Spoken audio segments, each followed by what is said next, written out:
दोस्तों, यूं तो आप समझ ही गए होंगे कि आज मैं किस विषय में बोलने वाला हूँ। स्वतंत्रता दिवस की इस 73वीं वर्षगांठ पर एक कविता पेश है, पहले के भारत और आज के भारत को मद्देनजर रखते हुए।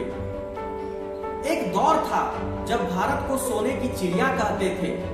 कैद कर लिया था जो इस चिड़िए को, वो शिकारी अंग्रेज कहलाते थे।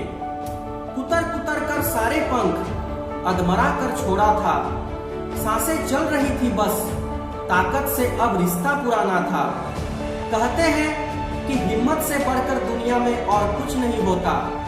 कतरा कतरा समेट कर फिर उठ खड़ी हुई वो चिड़िया। बिखर गए थे सारे पंख तो बिन पंखों के उड़ना सीख लिया। परिस्थिति चाहे जैसी भी थी दोस्तों, उसने लड़ना सीख लिया। लड़ती रही अंतिम सांस तक, तब जाके सफलता उसके हाथ लगी। आजादी की थी चाह मन में और वो आजादी के घर लौट गई। आज उस चिड़िया को हम गर्व से भारत बुलाते हैं और सीना गदगद हो जाता जब हम भारतीय कहलाते हैं।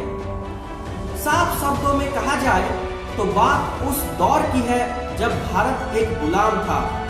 हम पर हुकूमत था करता वो अंग्रेजी शासन था। जुल्म का स्तर कुछ इस प्रकार था कि भरी दोपहर में अंधकार था।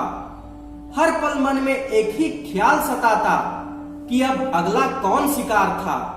किंतु फिर भी मन में विश्वास था, क्योंकि कलम का ताकत पास था।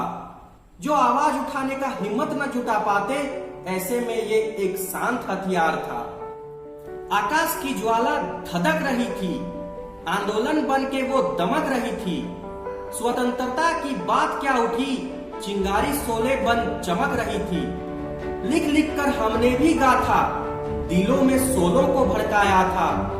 सत्य अहिंसा को हथियार बनाकर अंग्रेजों को बाहर का मार्ग दिखाया था। आसान नहीं था ये सब कर पाना, इतने बड़े स्वप्न को साकार कर पाना। श्रेय तो जाता उन योद्धाओं को जिन्होंने रातों को भी दिन था माना। और फिर बहुत मिन्नतों बाद दिखा हमें आजादी का ये सवेरा था। लेकिन भले ही 15 अगस्त 1947 को हो गए थे आजाद हम, आजादी के इतने साल बाद भी क्या समझ पाए आजादी का मतलब हम। पहले अंग्रेज शासक जकड़े थे गुलामी के बेड़ियों में, आज संविधान लागू होने के बाद भी जाति भेदभाव के कारण हो गए हैं अपने ही देश में गुलाम हम। पहले रंग रूप के जरिए गोरों ने हमको बांटा था, आज हमारे अपनों के द्वारा ही बांट दिए गए हम। जो भारत पहचान था कभी एकता, अखंडता और विविधता का, वो भारत ही झेल रहा है दंश अब आंतरिक खंडता का। जातिवाद, आरक्षण और धर्मवाद ने बुद्धि को हमारी भरमाया है। राजनेताओं ने अपने हित के खातिर हमको आपस में लड़वाया है। धर्म न हिंदू का है, न मुसलमान का, न सिख और न ही ईसाई का। धर्म तो बस इंसानियत का है। ये भूख से बिलखते बच्चों से पूछो, सच क्या है, झूठ क्या है। किसी मंदिर, मस्जिद, गुरुद्वारे या चर्च से नहीं। बेगुनाह बच्चों की मौत पर किसी माँ से पूछो। देश का सच्चा सपूत बनना है तो देश के प्रति कर्तव्य को जानो। अपने स्वार्थ को पीछे छोड़कर राष्ट्रहित को पहचानो।